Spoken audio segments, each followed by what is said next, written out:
I'm here today with Brian Anderson, author of a new book titled Fathering Together, Living a Connected Dad Life.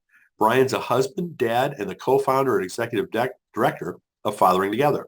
He's been a social worker, community organizer, university chaplain, interfaith leadership consultant, and certified spiritual director.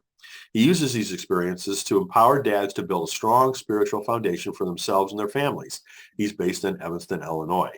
And you can learn more about all of Brian and his work at fatheringtogether.org. So, Brian, welcome. Thanks for joining us, and congratulations on your new book. Hey, thanks. I'm glad to be here. Looking forward to talking to you today. So maybe to get started, you can tell us what else you'd like to know, what you would like for people to know about yourself. Yeah, thank you for that nice introduction. That's gives the good 30,000 foot view. And I think as you know, as you've lived many different hats in your lifetime, there's just so many fun stories in between that. And so, being a community organizer in Anchorage, Alaska looked a lot different than where I grew up in, northern Indiana. And Wow. being a chaplain at a university, the conversations you have with students versus what I was doing, in homeless services, just gives you a real healthy respect for the diversity of life around us and how all of us have this shared common humanity that sometimes gets lost in the particulars when we kind of get in our own silos or get into our own kind of echo chambers of social media or friend groups. And so I don't know, with Fathering Together, and we can dive into this more, it's just been such a blessing to walk with fathers on so many different parts of their journey. And not that I know everything, not that they know everything, but together we're finding like we can grow together and learn from one another on how to handle the different developmental stages we get to experience with our children, from the tantrums to the puberty talks to, like you with your grown children. How do you be a grandfather and a father at the same time? That's something that I've yet to really experience. So always something to learn. Yes, there still is for me, no doubt. Sure.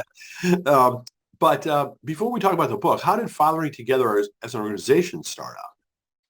Yeah, so it kind of came about in two different ways. The first was my way of having a daughter that was born and not really having any community.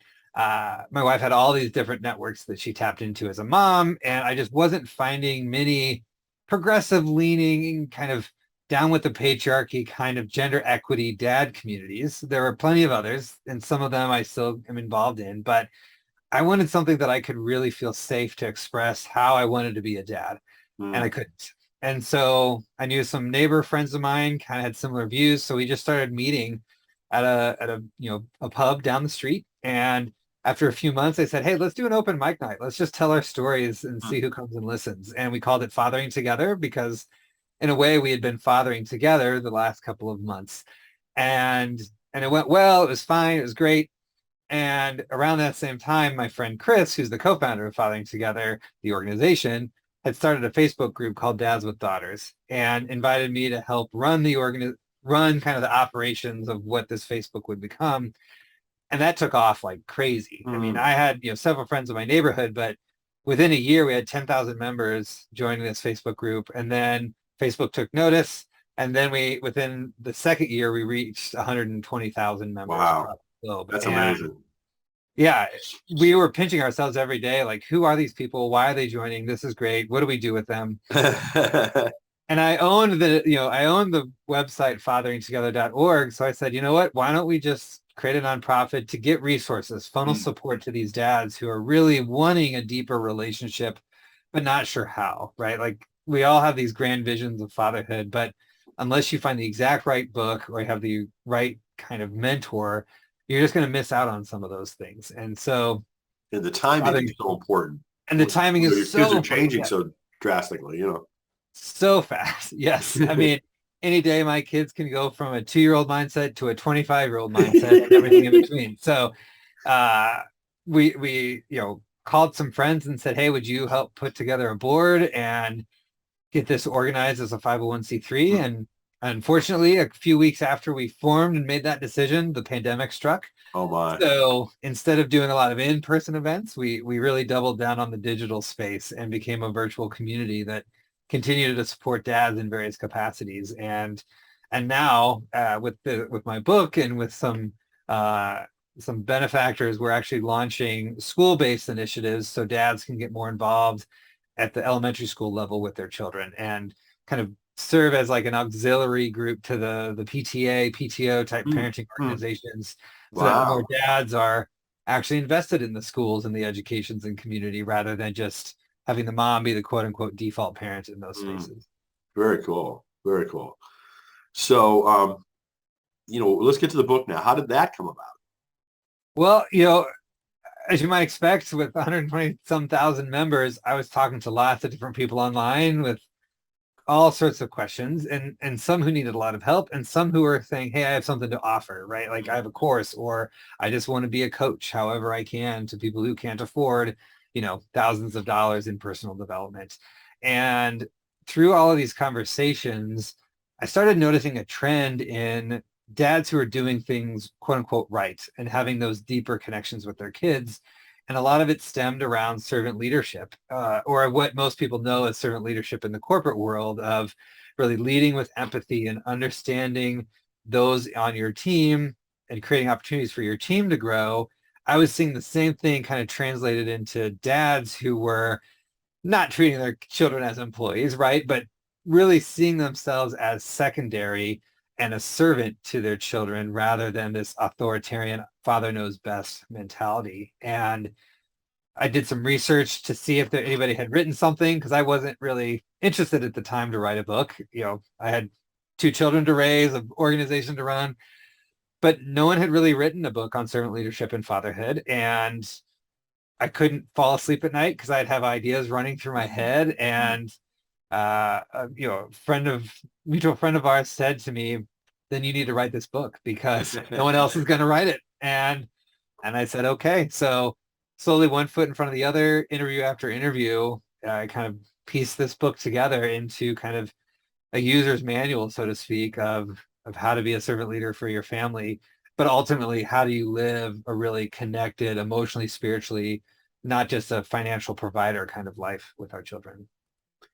So when I saw about the servant leadership aspect of this, I was really fascinated because I teach a class called The Business of Being a Spiritual Writer. And in Right. that class, I apply servant leadership principles from a marketing perspective Sure. and try to convince folks that, hey, you've got this audience of folks that you want to serve. You want to nourish them with, your great content and whatever it is, whether you wrote it or not, you want to try to bring benefit to your audience. Right. And so there was a really good article that I read on a blog post that I follow. It was called Service Leader Principles for Marketing. And that's what, I read that. I thought, oh my gosh, this is perfect. So I incorporated, some of his thoughts in this class too. So, so I'm really glad when I heard that that's what you had, focused this around. In this context, what are some of the key elements of service leadership that, fathers need to think about and implement? Yeah. So it's not exactly like you see in the workplace, right? Like, because as I say, our families are not employees. But I think for me, in talking with these dads, it kind of falls into a couple different components. One is the pre-work, right? Like so many dads I would talk to said when they were preparing for fatherhood, they were building cribs, they were putting together the nursery, they were looking for a better paid job, but they weren't doing that internal work to recognize their gifts and strengths, as well as the things they needed to work on, anger management, emotional expressions, you name it. It's not something that most Western culture American dads are taught is really critical. So kind of doing that pre-work before the child even arrives is so critical. And I definitely didn't do that very well with my first daughter, much better with the second. But then once the kids arrive, it's like cultivating a learning mindset, right? Like our kids are experiencing life for the very first time, everything from touching a blade of grass to seeing a bird to going to school for the first time. Yeah. And if we take that for granted, then we're minimizing their joy in experiencing something, and we're missing out on the opportunity to relive that magic from our own childhood that we may or may not really remember because it's so many years ago. There's the aspect of really understanding who your child is to become rather than forcing them into a mold. And I talk a lot about, like, our identity and gender development, racial identity, all those kind of things. But it's also recognizing just what are their gifts and talents, right? Like, I had a student that I used to work with that was dead set on becoming a doctor because that's what her family expected of her. Hmm. And she hated it. She wasn't doing well in the courses. It just wasn't where her gifts and talents lie. And I asked her, like, well, what do you like to do? And it turns out she loved the business side of Hmm. all of it. Oh my She really goodness. wanted to go into business. And I said, well, why don't you go into hospital administration or some sort of like merging of the medical sciences with business? And it was like that light bulb had never been turned on for her. And Wow. so oddly enough, a few years ago, I ran into her at the airport, O'Hare Airport, massive place. I'm walking down, towards my gate, and I see her there out of the blue. And I'm just like, oh my gosh, how odd, right? And I asked her how she was doing. It had been, 5, 6 years. And she got her an MBA and was doing hospital administration and loving life, right? And Oh my so goodness. it's, again, how do we tell our children they need to find their own path, but how do we then serve in that supporting capacity that offers them up opportunities to test that in a safe way and fail a little bit here and there to test their limits, but also to know, am I really going to be an Olympian, or am I going to be a lawyer, or not, right? And there's such a wide range in between. Um, but the final piece then is really that advocacy and allyship component. So once you kind of recognize, oh, my kid wants to be this or that, how are you forging ahead and clearing pathways for them and advocating on their behalf? And then once they get to a place where they can do it on their own, how are you their ally? How are you a listening ear? How are you shutting up and letting them fly? And in some levels that's interpersonal, but on some levels, more importantly, it's on that systemic level. Oh And yeah. when I held my daughter for the first time, all the terrible statistics of sexual violence and domestic violence ran through my head because I've done a lot of work in that area. And I knew some of the statistics were not in her favor. And I could have made a decision to say, you know what, I'm just going to buy her a can of mace. I'm going to give her self-defense classes and just prepare her for the violence in the world. Or I could maybe talk to other dads who are raising boys and raising people to be just healthy humans rather than succumbing to our baser natures and violent tendencies, so that those statistics are not going to be present in my child's life in the same way. And so again, it's not a direct translation of how am I grooming my staff to become the next CEO, but in a way, you're grooming your children to becoming leaders in their communities and their families. And what better way than to use this kind of model from Robert Greenleaf to Hmm. force that path? Yeah. So another thing you talk about in the book is a dad first mindset. Can you explain to Yeah. folks what that means? Yeah. So I was very much a victim of this when my daughters were young because I didn't have that dad first mindset. I loved working. I loved my job. I loved engaging in consulting and traveling to meet new people. And it was a blast, right? I'm a traveler at heart. And I realized that I was missing some fun weekend opportunities with my kids. Uh, And I wasn't necessarily planting the roots in my local community that I wanted to have so that my kids would have friendships, that they could run across the street or, hop the fence in our backyard and play.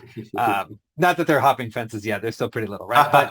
Um, but I was kind of leading with, all right, I will fit my family in around the job that I know I need to have. And I was lying to myself in a way to say, by having this job and making money, I was ultimately making a better life for my family. And I think a lot of us lie to ourselves in that way. We yeah. trick ourselves into believing that the job I have is what I need to have because I can't support any other way. And if anybody, if you've seen it or your listeners have seen Breaking Bad, there's a tragically beautiful moment at the end where he finally admits, Walter White, who's been doing all these terrible things, he finally admits to his wife that he was really doing drugs, selling, or not doing drugs, but making drugs and doing this terrible thing for himself. He was obsessed with the power that this Mm. life had created for himself.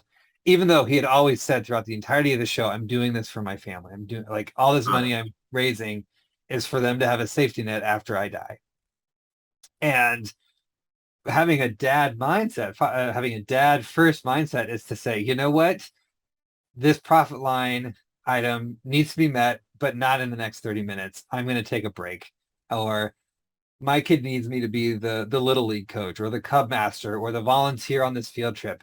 So I'm going to take a day off from work, or I'm going to leave a half hour, 45 minutes early to get to practice on time, and fit my work around what my family needs from me the most, because our kids are going to be with us our whole lives, hopefully, right? If all goes well and we're blessed with long, healthy lives, our kids are going to be around a lot longer than the 3 or 4 years we're working for X company or Y company.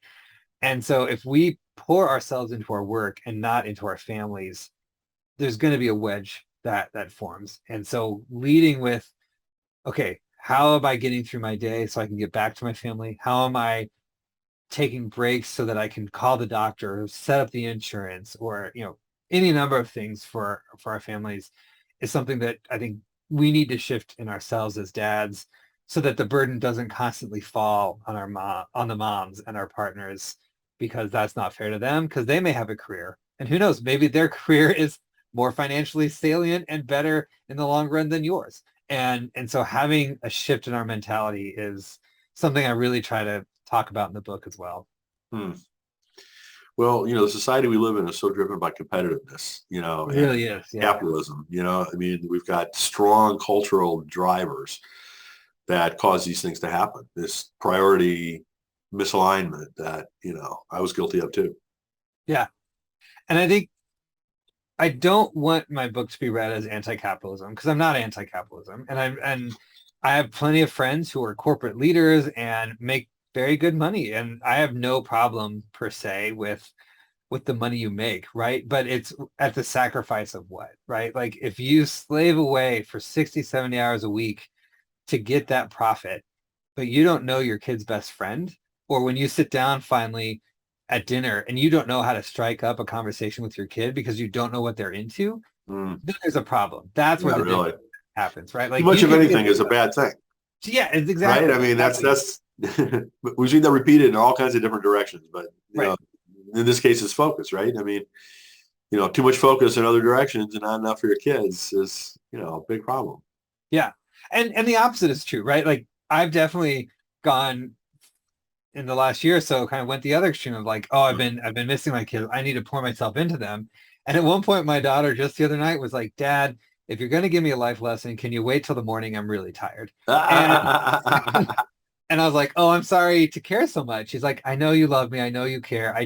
I'm tired, right? And so That's to great. lose to Good for lose your her. identity, yes. Oh, she is a fierce leader already at 8 years old. So I've got my hands full. But I'd gone the other extreme of losing my identity in a way to my child, and that's not healthy for them either, right? They want me to be interesting. They want me to have my life, but it just needs to be balanced Yeah. between the career that I have and the home that I'm trying to build with my partner. So, yeah. I'd like to read a couple of endorsements from the book. This one's from Eboo Patel. One of the Yeah. things he says is, this book is both practical and paradigm shifting. So in what ways do you view it as practical, and what ways do you view it as paradigm shifting? I really wanted to make sure that this was grounded in personal stories. And I interviewed over 50 dads, and unfortunately, you just can't fit everybody's story in. But I wanted to make sure that by putting this forward, it was something that dads could identify with in some capacity. And not every chapter needs to be read in order, right? So if you're having struggle with communication, jump to the communication. If you're trying Okay. to figure out a learning mindset for yourself, hop to the one on learning mindset, and not feel like you have to start from cover and go cover to cover. And so really being practical and granular in, like I mentioned earlier, like advocacy and allyship. A friend of mine who's got a son who's not sure how he identifies yet, talking about like where has that journey been for him, and what are the organizations that he's turned to get the resources, like the Trevor Project, like PFLAG, so that he can be, again, this advocate and ally for his child, rather than just saying, well, you know what, gender is this way and this way only, and too bad that you might express yourself differently, right? Like that's not going to cultivate a deeper connection. And if anything, it's going to alienate them from one another. And so Sure. so infusing the personal stories with some like next steps and guidance for people to find in that way. It's practical. And I think the paradigm piece, I think Ibu is a very gracious person. I'm hoping it's paradigm shifting. But again, kind of like you mentioned with the father first, dad first mindset is, how do we move away from dads as only financial providers, and in a way helping men and dads deeper understand their humanity rather than my only purpose is the work I do and the role I play, rather than I'm allowed to have a hobby. I mean, one of my favorite uncles used to collect Smuckers and turn Smuckers in for model trains. I don't think they do that at all anymore, right? But he had this elaborate setup in his basement. And I just remember being fascinated by this uncle because of his hobby, not because he was an insurance actuarial like science kind of person.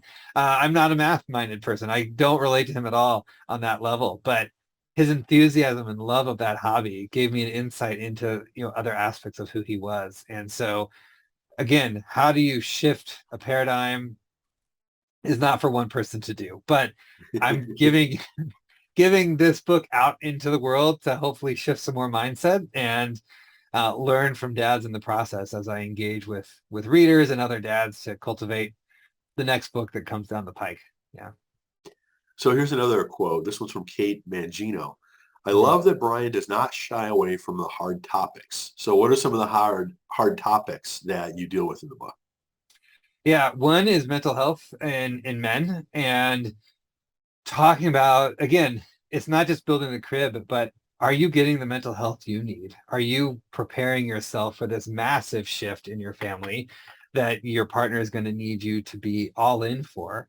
And talked with several dads who mostly did it right and some who did it terribly wrong. A former student of mine didn't know how to talk to his wife emotionally and didn't quite realize it until they were having conversations around their child and going through IVF and going through the trauma that comes with miscarriages.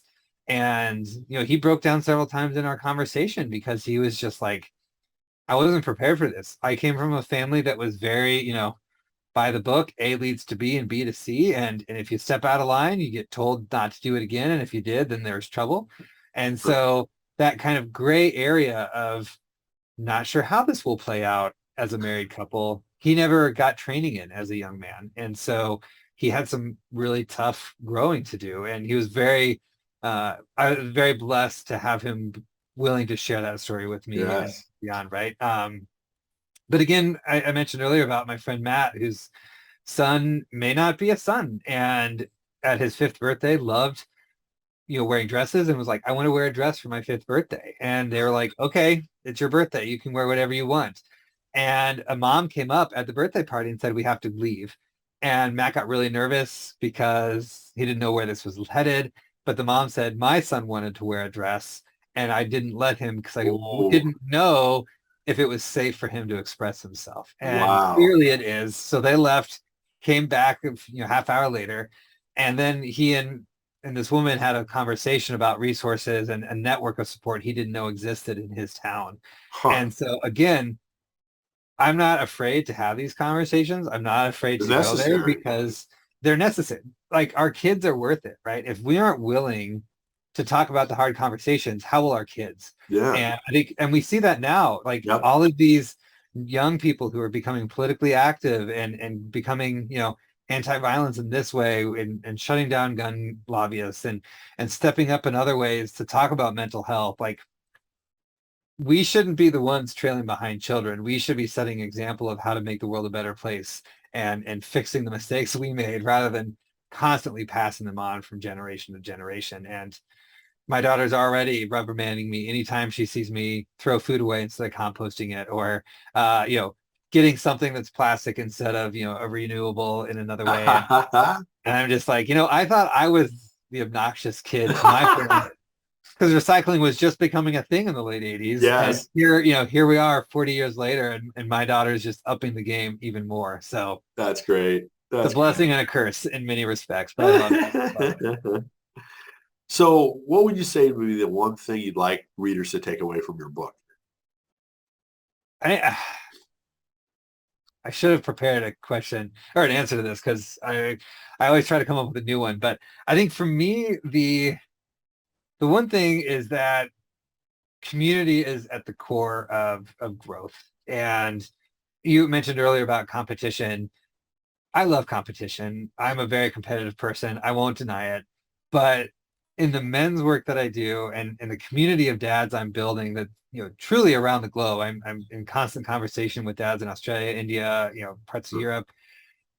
And all of us have our own little niche that we're filling in our communities. And so we lean on one another in a leadership growth capacity of how can we be doing this thing better, both in terms of our fatherhood and in organizing and educating dads to be better. And we have some friendly competitions or, whatever, gentle ribbing here and there, but there's a collaborative spirit in the community that we're cultivating. And I think for me, especially with this organization Fathering Together, if I come out swinging like I'm going to be the best, baddest dad group ever and compete for the top prize, that's defeating the purpose of living in a communal, connected life, right? Yeah, And it's not so, reflecting servant leadership either, and it's not right? It's not reflecting ego.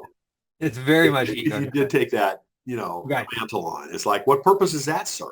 right, Other than right, make, the leaders of the organization feel good. It doesn't mean you're serving your constituents any better. right. If anything, they're feeling worse because they're not as cool as I am, and I'm the coolest person ever. No, totally kidding. Totally kidding. Don't edit out the kidding part. But again, like how are we complementing one another? As I said earlier, like how am I learning from other dads who have nothing in common with me, but they may have a key to unlocking something in my child that I'm blind to.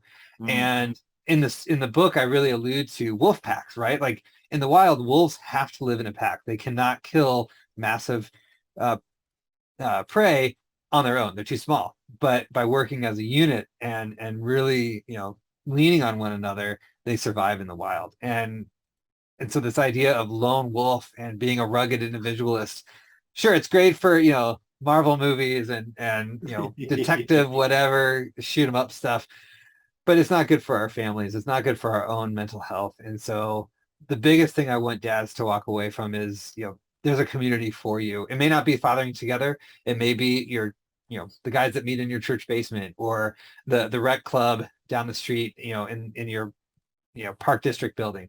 But there are communities out there for all of us. And being willing to show some emotion and be vulnerable about what you need from your fellow dad is going to ultimately lead to a more fulfilling life for you and a much richer life for your family as well. Amen. Amen. So I know you just released this book and, you're busy running an organization, but looking forward, are there any future projects that you can talk about? Yeah, I'll name it so I have to do it. Good strategy. Yeah, a lot of conversations I was having during the interview process for this book, and then thereafter, as I was going through the editing process and talking with some mental health researchers and therapists and whatnot, was talking about generational trauma. And my first entry into generational trauma was working with Native Alaskans through all of the colonialization that happened and children getting separated from their families and just the chaos that came when settlers arrived and really disrupted the natural Native American way of life. And that's great. That's one small aspect, not a small, but that's one aspect of generational trauma. But as I was talking with other dads and talking with therapists, it's very clear that the lack of emotional connection between father and child is another form of generational trauma. And how do we look at fatherhood through the lens of generational trauma, but also through the lens of liberation? And how does having children offer an opportunity to liberate men and fathers from these cycles of violence that still exist in pockets all over, even though I definitely see glimmers of hope and a sea change coming. So I don't know if it'll be another book or a podcast or just workshops that I do with some friends, but I think that's the next layer of uncovering who we can fully be as fathers is to recognize the trauma in our life and not be ruled by it, not be reacting to it, but facing it head on and saying, I'm better than this. My children deserve better than this. So let's put as much of it to rest so that my kids don't have to carry that weight of me processing it in front of them. Very cool. Very cool. Yeah. That's great. subject to dive into, I think. There's Yeah. so many of these things that it feels to me like most of my life I never heard of. People were Mhm. not bringing to light all kinds of different things that were issues that were just swept under the rug. And, thank goodness in these times, it seems to me, it doesn't mean it's not painful, but it seems to me that, there's finally more of an ability to talk about different things that we could not talk about when I was a kid, Yeah. Or and even even a me. parent.